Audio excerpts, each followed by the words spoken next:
Hello students, कैसे हैं आप सभी लोग। आप सभी का स्वागत है मेरे वीडियो पर। आज के वीडियो में मैं आपके लिए लेकर आ गया हूं 50 to 10 rule active recall morning revision.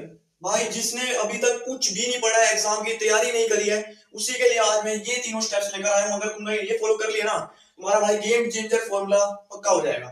तो भाई इसी के बारे में बात करने आया हूं। और हाँ, इस वीडियो को अगर तुमने स्किप कर लिया तो तुम अपनी लाइफ को स्किप कर दोगे। मतलब लाइफ के जो एग्जाम्स होंगे उसे स्किप कर दोगे, जाने दोगे, और फिर आगे समझ भी नहीं पाओगे कि अगर ये स्टेप्स फॉलो कर लेते तो शायद तुम्हारा एग्जाम अच्छा चला जाता, तुम्हारे 100 में से 100 आने के चांसेस इंक्रीज हो जाते। तो भाई आज इन्हीं के बारे में बताने आया हूँ। वीडियो को पूरा देखना और चैनल को देखकर छोड़ना मत, उसको लाइक भी करना, ठीक है, ताकि तुम लोग को पता चल जाए कि मैं और भी ऐसी वीडियोस लाता रहता हूँ इंटरेस्टिंग सी, जिसमें मैं स्टडी टिप्स बताता रहता हूँ।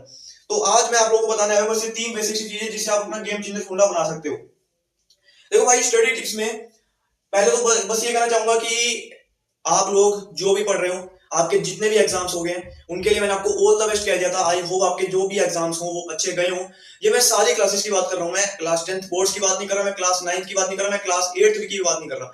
मैं हर वो क्लास की बात कर रहा हूँ जो भी एग्जाम देकर आया है, या फिर एग्जाम दे रहा है, या फिर एग्जाम दे रहा होगा। तो मैं उन सब की बात कर रहा हूँ, और उन सब के लिए मैं बताने आया हूँ कि ये सब चीजें, और मोटिवेट और गाइड करना ही बस ये मेरा है रह गया, ठीक है।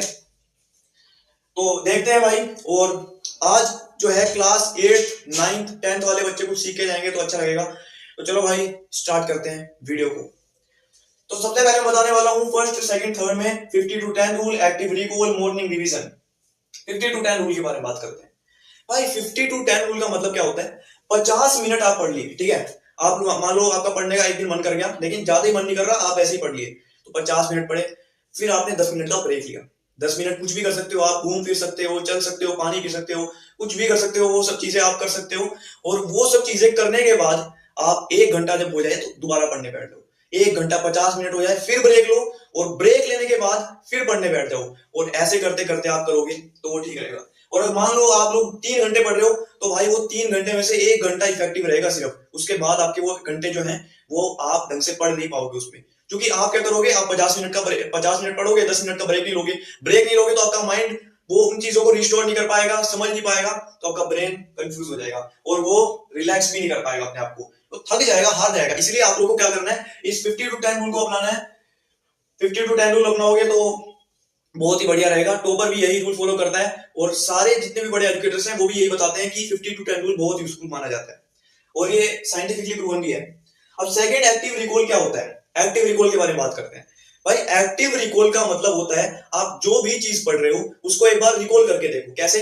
जैसे मान लो कि आपने अभी बुक बंद कर दिया पढ़ के, और फिर आप लोगों ने मान लो साइंस का चैप्टर पढ़ा है, कोई चैप्टर नंबर 1 मान लो, चले चलो जैसे क्लास 9 का मैटर इन अवर सराउंडिंग्स आपने चैप्टर पढ़ा है। तो matter in our surroundings chapter में जो भी चीजें हैं उनकी डेफिनेशन आपने देखी होगी उस चैप्टर में, उस बुक में आपने उसका पूरा चैप्टर पढ़ा होगा, रीड करा होगा। तो उन चीजों को आपको दोबारा से रिकॉल करने की कोशिश करनी है कि मैंने इसमें क्या पढ़ा था, इसमें क्या पढ़ा था। और अगर आपने वो चीजें रिकॉल करके आप भूल गए हो, आपको पता ही नहीं है कि आगे उसमें क्या करना है, तो भाई उसको पढ़ने का कोई फायदा नहीं है। पहले उसको रिकॉल करोगे तभी उसमें फायदा होगा, उसको पूरी तरीके से माइंड में बिठा लोगे। देखो भाई, पहले ये ट्रिक फॉलो करोगे 50 टू 10 रूल, आपका माइंड में पूरी तरह से रिस्टोर हो जाएगा। उसके बाद आप लोग एक्टिव रिकॉल भी कर पाओगे कि उसी चीज को साथ के साथ बिठा लोगे, तो आपका काम आसान हो जाएगा, ठीक है। तो आप लोग को बस ये करना है कि आपका जो भी काम है, आपने जो भी अभी तक पढ़ा, उसको एक बार माइंड में बिठाओ कि भाई मैंने इस चीज में क्या पढ़ा था, मैंने क्या क्या पढ़ा था। क्लास 10th के किसी सब्जेक्ट में हो गया, क्लास 9 के किसी सब्जेक्ट में, कोई भी बच्चा हो, मैं उसको यही कहूंगा कि आप भी एक्टिव रिकॉल वाली को फॉलो करो, ठीक है, एक्टिव रिकॉल को फॉलो करो। अब तीसरी चीज और लास्ट चीज जो बहुत ज्यादा इंपॉर्टेंट है वो होता है मॉर्निंग रिवीजन। भाई कई बच्चे होते हैं जो रात को पढ़ लेते हैं, रात को पढ़ने के बाद सुबह को नहीं पढ़ते, सुबह को, और वो तो लेट उठते हैं भाई। लेट उठने के बाद या तो कोई स्कूल जाता है सुबह उठने के बाद, या फिर भाई पढ़ता ही नहीं है, जिसकी छुट्टी होती है वो घर पे रह के पढ़ता ही नहीं है, बल्कि अपना टाइम फालतू की डिस्ट्रैक्शन में बर्बाद कर देता है। लेकिन मैं कहूंगा कि मॉर्निंग रिवीजन करना बहुत इंपॉर्टेंट है। कि जैसे आप 6 बजे उठ रहे हो, तो 6 बजे उठने के बाद आपको अपना जो काम है, मतलब जो आपने कल पढ़ा था, वो आपको आज रिवाइज कर लेना है। अगर आप उसको आज रिवाइज कर लोगे तो आपको बहुत एफिशिएंसी के साथ याद हो जाएगा। प्लस सेकंड, जब आप उसको पढ़ लोगे तो आपको माइंड में बैठ जाएगा। क्योंकि सुबह सुबह क्या होता है, सुबह सुबह आपका माइंड बिल्कुल एक्टिव रहता है, आपका माइंड समझने में देरी नहीं करता, बहुत जल्दी समझ जाता है हर चीज को। और फिर वो सोचता है कि भाई ये चीज तो बहुत इफेक्टिव है, और वो माइंड एक्टिव रहकर आपका उस चीज को पढ़ने लगता है। ठीक है, तो आपको क्या करना है, रिवाइज करना है हर चीज को जो भी आपने रात को पढ़ी थी, और उसको रिवाइज करके चाहे स्कूल जाओ फिर कुछ भी करो, आपकी मर्जी। लेकिन इस स्टेप को फॉलो करोगे ना भाई, ये स्टेप बहुत इंपॉर्टेंट है। कई बच्चे इसको इग्नोर कर देते हैं, कई बच्चे रात को पढ़ते हैं फिर सुबह को पढ़ते नहीं, उनके माइंड में बैठता नहीं, एग्जाम में फेल हो जाते हैं या फिर एग्जाम में उनके कम मार्क्स आ जाते हैं। लेकिन आप अगर इन स्टेप्स को फॉलो कर लोगे ना भाई, आपकी पढ़ाई भी शुरू हो जाएगी, साथ में आप 100 में से 100 का सपना पूरा कर लोगे। गेम चेंजर फॉर्मूला बन जाएगा आपके लिए। ठीक है, गेम चेंजर फॉर्मूला इसलिए बोल रहा हूं क्योंकि मैंने खुद इसको प्रूव करके दिखाया है, मैंने खुद इसको प्रूव करके देखा भी है। अगर मैं ये 3 स्टेप्स की बात करूं, ये 3 स्टेप्स क्या, अभी और भी बहुत सारे स्टेप्स हैं, लेकिन बेसिक 3 स्टेप जो है वो ये 3 है। अगर आपने ये 3 फॉलो कर लिए ना तो आपकी जिंदगी अपने आप बदल जाएगी। आपकी स्टूडेंट लाइफ में जितने भी प्रॉब्लम्स थी, आप ये 3 चीजें फॉलो कर लो, आपकी पढ़ाई में कोई भी बाधा नहीं रहेगी। कोई भी चीज आप करोगे वो आपको 100% याद हो जाएगी, गारंटीड। मैं बोल देता हूं, अगर आप ये 3 स्टेप्स अच्छी तरीके से फॉलो कर लोगे। ठीक है, बस भाई ये करना है।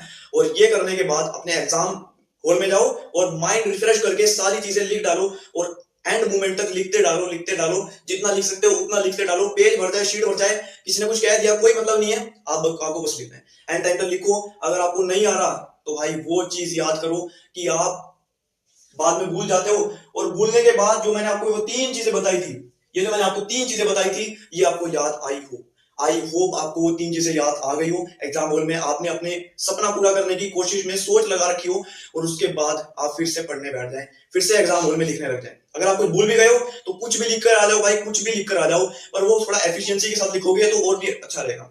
बस मैं तो आपके लिए बस यही 3 स्टेप्स फॉलो करने के लिए आया था कि आप ये 3 स्टेप्स फॉलो करो और अपने स्टडी को और ज्यादा इंक्रीज करके हाईली इफेक्टिव बना लो अपने लिए, और अपना सपना पूरा करो।